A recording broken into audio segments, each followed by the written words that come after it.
it's time to do another showcase. Today I have a small painting here that is now ready and will be added to my Etsy shop.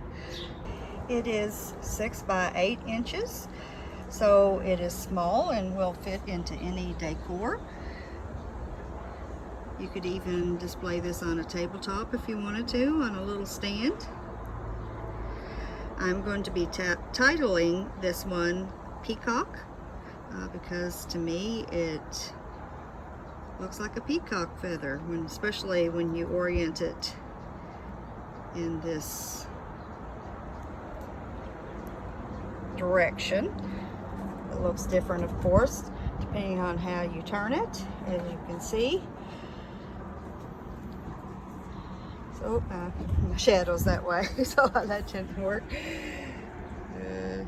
There, you can see it that way, this way. I'm going to wrap it up for today. I hope you enjoyed this showcase. I will be seeing you again soon for another showcase or paint party. I haven't been doing too many paint parties. I am in the middle of a very detailed painting that I've been spending all my time on, and I will be finished with that one soon.